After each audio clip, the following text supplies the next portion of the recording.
So it's the weekend again, and even though I'd kind of rather stay in London because it's warmer in London, decided that now would be a good chance in my life to come to Rome. Here is parallel parking. So I got on a tour of the Sistine Chapel, but it's an hour until it happens. And the guy said, oh, well, you can go and have some lunch or a drink somewhere. And I'm like, well, do you think I'm a retard? Like, that's an hour to sit and do nothing. So I decided to come and see the Trevi Fountain in that time. I mean, the thing to do is to throw money into the fountain, isn't it? But that requires money, and all you're doing is throwing it into a fountain. So I think that's a waste of money. I mean, if it's a look, I think you've probably got just as good a chance giving praying a try at the Sistine Chapel. Look at that. I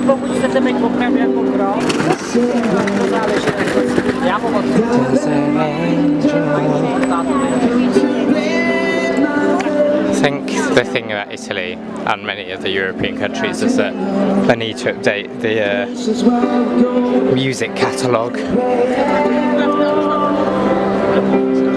But at least they're singing British music.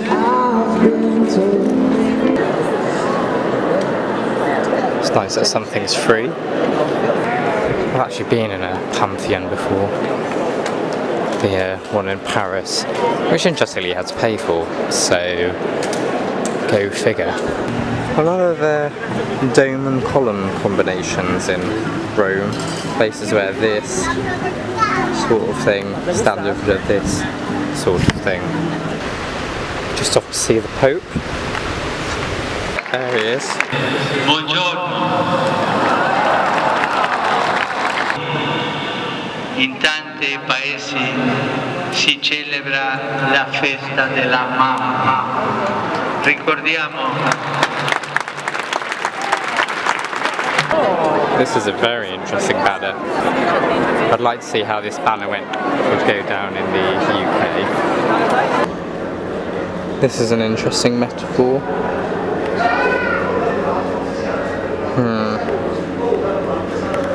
If you're walking behind a massive cross like here, you can skip the line and get in free, and have preferential treatment the whole way in. I wonder how you get on one of these cross tours. I mean, I've got all these volunteers that are about to let them all through, just because they're stood behind a cross. Maybe you have to become Catholic to stand behind a cross. Then how do they know? Matt, get a cone out your mouth, please.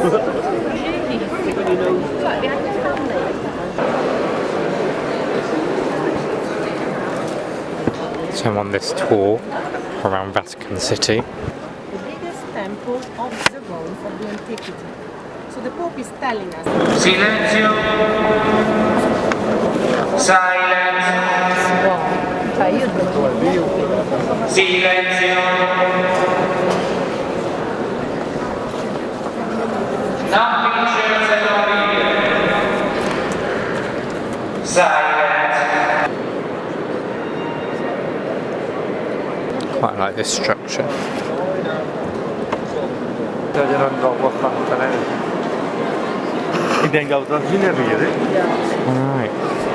bottle at the holy water.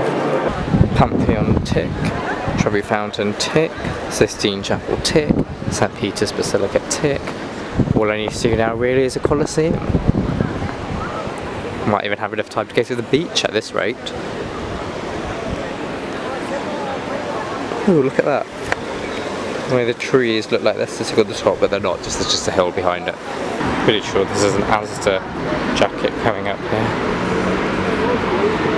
Can't really make out. I seem to have stumbled across some form of Jewish community here.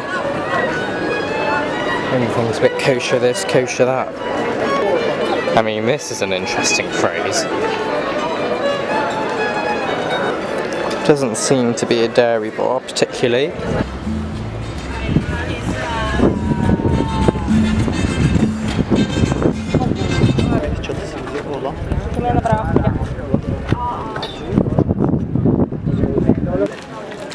This reminds me of the Agora, but much better preserved.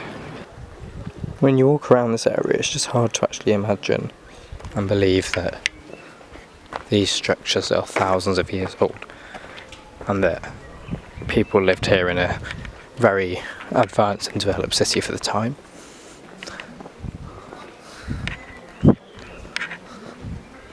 Just trying to relive what it must have been like to live here. I love how cities tell the story of humanity. They're not just buildings, but tell the story of us and how we've gone from this to where we are now. And really it's just one long timeline, and everything built today, you can see how it has inspired modern architecture and developments too. Right, so this is a Colosseum. Previously it would have been covered entirely by this layer, and those are the underground areas there. It's unclear to what those are used for, to me, mainly because I haven't read about it, not because they don't know. You have to pay €2 extra to find out what they were used for, so we'll just Google it later. And that was the Colosseum, that was. These are the Spanish Steps.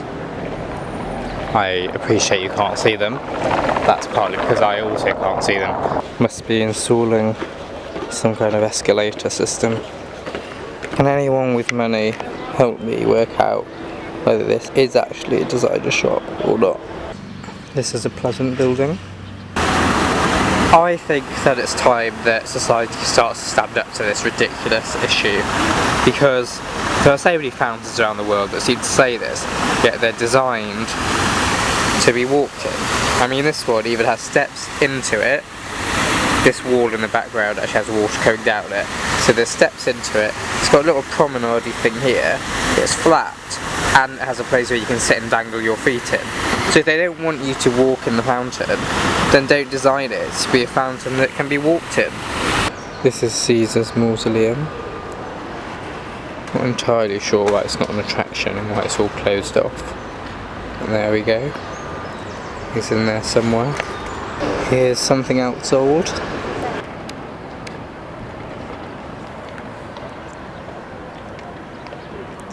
Mountains and Colosseum. What more could you want? Just in on an airport bus that went from the gate, drove around the back of the plane, which was visible from the gate, as in the front of the plane was at the gate, and to the other side where we boarded. So that was a complete waste of time. Anyway, that's my last complaint for today, and now I'm going to London.